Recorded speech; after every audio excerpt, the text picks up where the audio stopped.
Hey, class. Just wanted to start the week off with a thought. You remember back a while, we talked about the law of increasing and decreasing returns. And today I want to do kind of the part two of that as we talk about work. So you'll remember that the law of decreasing returns means that the longer you do something, the less reward. This is the reward here.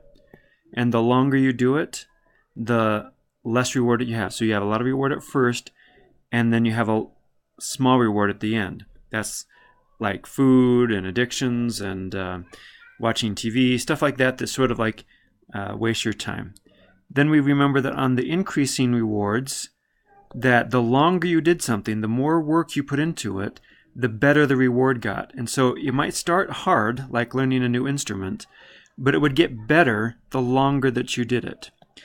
And then, we talked about how Satan likes to keep us in this trap. And I want to talk today a little bit about why he does that a little bit more. It might be obvious, but especially as it refers to work and the way he keeps us down. So we know that if we start here and then we crash, let's say we've wasted an entire day doing something or just loafing around or binged watch TV or whatever it was, we try to start getting better.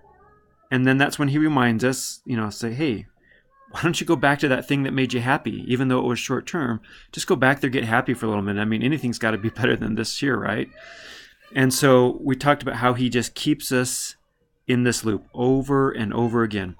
Now, if you go through that cycle enough times, you're just going to wear yourself out. You'll get frustrated and you'll just stop trying.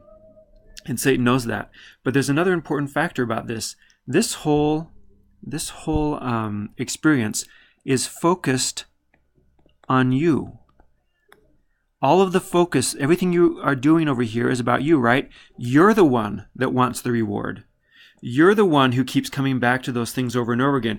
That trap where you get stuck, whether it's been dieting or exercise or all these things that you've wanted to do. All the self-improvement is over here, right? We want to improve ourselves. That's always going to take a lot of work. The thing that keeps us down is when we look towards ourselves. Now, Satan knows that the more things you do over here, the more activities, skills, talents that you have, the more you can contribute to the world.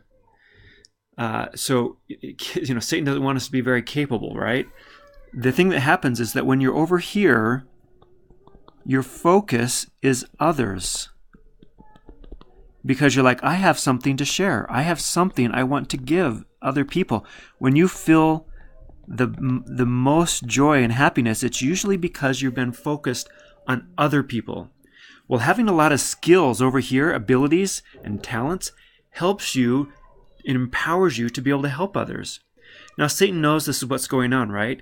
If he can keep you over here, then he's got all of your thoughts focused on you. He's just keeping you down by keeping you looking at yourself. Think about the world.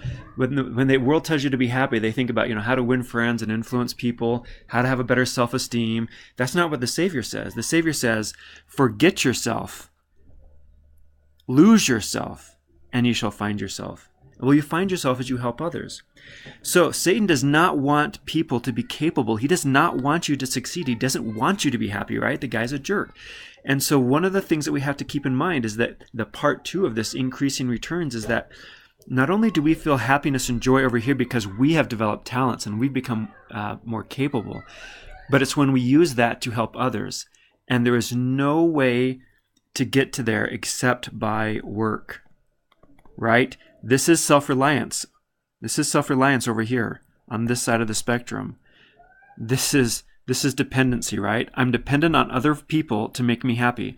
I need, TV to make me happy. I need food to make me happy. I need money to make me happy. Whatever it is, right? But it's always me. And out here is, how can I help? What do you need? Satan knows that we have the ability to affect each other's lives, to make a difference in each other's lives. The only way we can do that is developing talents by working hard. When you read the assignments this week, I want you to be thinking about that. It's not just that I need to work hard to accomplish something. It's because I need some life wins. I need to be able to help others. That's what the Lord wants. All of the great things in life, all of the things that bring lasting joy come from helping others. And you to help others, you've got to develop talents and skills, the ability both financially, mentally, spiritually, physically, all of those things to help others. So think about that this week. I appreciate all of your patience as we work through Pronto and different discussion boards, and your good attitude on keeping those things moving. And I look forward to learning more with you this week.